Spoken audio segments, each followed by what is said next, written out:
Meskipun sudah mengikuti petunjuk dan membuat kata sandi yang kuat untuk semua akun online-mu, kamu masih belum sepenuhnya aman dari peretas. Mereka selalu menemukan cara-cara baru untuk meretas sandi yang menurutmu sudah pasti aman. Sebagai contoh, ada perangkat pengelola kata sandi yang telah melihat lebih dari 60 juta kata sandi dari kebocoran data. Ternyata sebagian besar orang memilih kata sandi yang tidak terlalu unik. I love you, Ferrari, dan password 1234 termasuk yang paling populer. Demikian juga dengan Star Wars. Bagi para peretas, sandi ini tidak sulit ditebak. Ditambah lagi, mereka punya alat khusus yang membantu membobol kata sandi. Sebagai contoh, satu alat mengambil daftar kata-kata dalam kamus dan menggunakannya untuk mengetahui kata sandi. Dengan alat ini, kamu bisa mencoba jutaan kata dalam waktu yang cukup singkat. Alat ini juga bisa melakukan beberapa hal cerdik, seperti mengganti huruf E dengan angka 3 atau A dengan simbol @ Alat ini juga mendeteksi ada banyak orang yang merasa dirinya unik dan kreatif dalam membuat sandi karena menggunakan taktik yang disebut password walking. Ini adalah saat jari-jarimu berjalan di atas keyboard dan kamu membuat sandi dengan tombol-tombol yang bersebelahan. Misalnya QWERTY atau ASDFG. Ini memang terkesan acak dan aman, tapi kamu bukan satu-satunya yang melakukan ini. Dan para peretas tahu itu. Mereka bisa mengunggah sejumlah variasi berbeda ke dalam alat mereka untuk mengujinya, jadi hanya masalah waktu saja sebelum mereka tahu kata sandimu.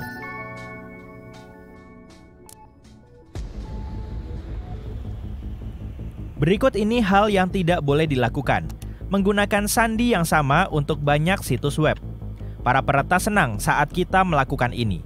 Karena begitu berhasil mengetahui satu sandi, mereka bisa menggunakannya untuk mengakses semua akun kita. Katakanlah, sandi dasarmu adalah Porsche. Kemudian, kamu tambahkan beberapa angka dan simbol di belakangnya untuk membuat kata sandi berbeda di setiap situs yang kamu gunakan. Seperti Porsche 3% 5 % untuk Facebook atau Porsche $5 7 carat untuk Twitter. Sebagian besar dari kita pernah menggunakan prinsip yang sama. Masalahnya, para peretas tidak akan langsung mengincar rekening bank atau VPN kantormu, meskipun itu salah satu sasaran utamanya. Mereka menggunakan alat khusus untuk mencoba berbagai variasi nama pengguna dan sandi pada situs web dengan pengamanan yang kurang baik, seperti forum online yang sering kamu kunjungi, atau mungkin situs e-commerce yang sering kamu gunakan untuk berbelanja. Mereka hanya perlu mencoba berbagai variasi sandi dasarmu, seperti Porsche 1 atau Porsche 123. Dan cepat atau lambat, mereka akan berhasil memecahkan kodenya dan mendapat akses ke semua akunmu. Dan kalau mereka beruntung dan berhasil menebak informasi loginmu di salah satu situs, mereka bisa menggunakan informasi itu untuk coba mengakses situs-situs lain yang lebih penting. Dan kita tidak sedang membicarakan peretas hebat di sini. Mereka memakai trik sederhana, seperti memeriksa profil media sosialmu. Kalau kamu pernah menyebutkan nama anjingmu atau tanggal lahir anakmu di Facebook misalnya, peretas bisa menggunakan informasi itu untuk menebak kata sandimu. Jadi jangan gunakan Cepi 123. Lalu apa solusinya? Pertama, berhenti membuat kata sandi unik yang berhubungan dengan kehidupanmu. Sebaiknya, gunakan pengelola kata sandi untuk membuat sandi yang kuat dan acak untuk semua akunmu. Pastikan juga kata sandi itu panjang dan terdiri dari berbagai karakter, bukan hanya huruf kecil. Selain itu, jauh lebih aman membuat kata sandi berbeda untuk setiap situs yang kamu gunakan. Dengan begitu, meskipun peretas berhasil menebak salah satu kata sandimu, mereka tidak akan bisa mengakses akun lainnya. Kamu juga tidak perlu mengingat semua kata sandi itu sendiri. Pengelola sandi yang akan melakukannya untukmu. Selain itu, lebih baik membuat sandi yang panjang. Perangkat yang digunakan peretas bisa memecahkan kata sandi singkat berhuruf kecil dengan lebih cepat.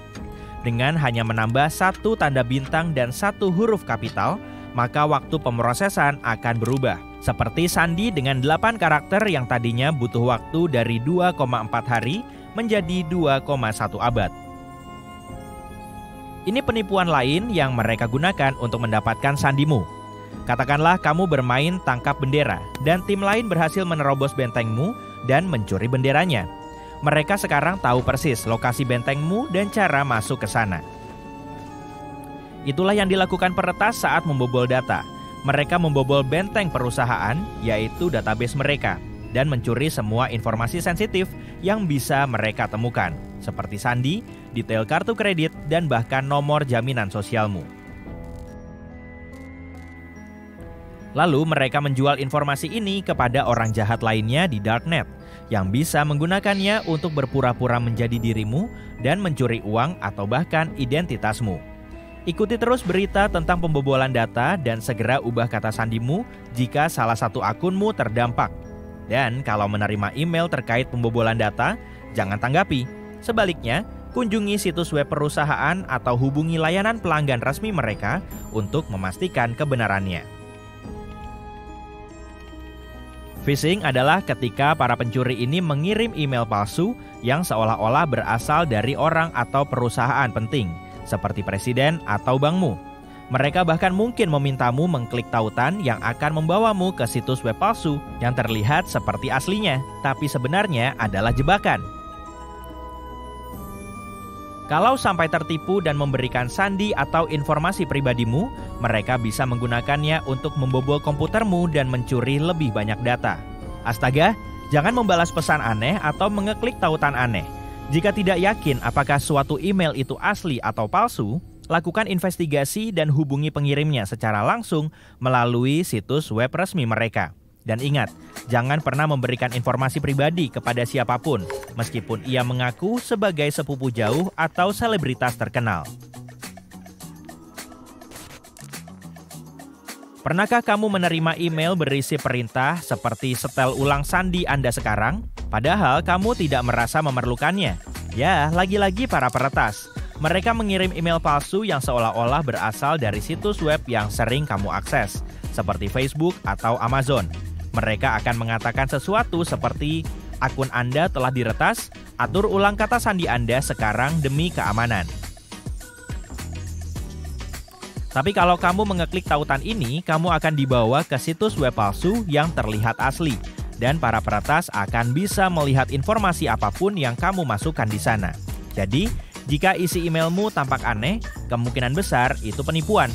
Periksa tanda-tanda penipuan seperti salah eja atau desain yang aneh. Dan selalu cek alamat email pengirim untuk memastikan apakah sesuai dengan situs web yang mereka sebut. Jika peretas berhasil mendapat kata sandimu, mereka bisa merusak reputasi, keuangan, dan hal-hal lain yang berkaitan dengan identitas online-mu. Itu berarti akses ke akun media sosial, email, informasi, identifikasi pribadi, dan banyak lagi. Ayo coba menjadi detektif dan kenali tanda-tanda sandi telah diretas. Pertama, jika sandi tiba-tiba tidak berfungsi, itu bisa berarti peretas telah mengubahnya. Jadi, jika tidak bisa mengakses akunmu tanpa alasan, ini saatnya untuk menyelidikinya.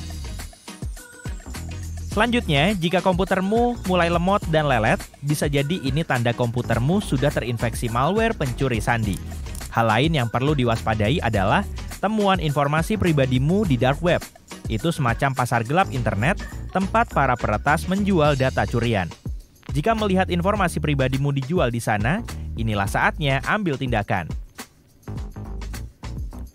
Pernah dengar tentang ransomware?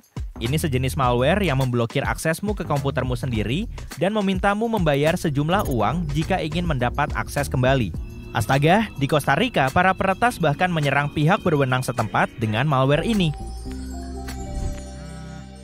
Terakhir, jika teman atau keluargamu mulai menerima pesan-pesan aneh darimu secara online, ini adalah tanda ada orang lain yang menggunakan akunmu. Jadi, jika sahabatmu menerima pesan darimu soal membeli kapal pesiar seorang pangeran dari Nigeria, mungkin ini saatnya mengubah kata sandi secepatnya.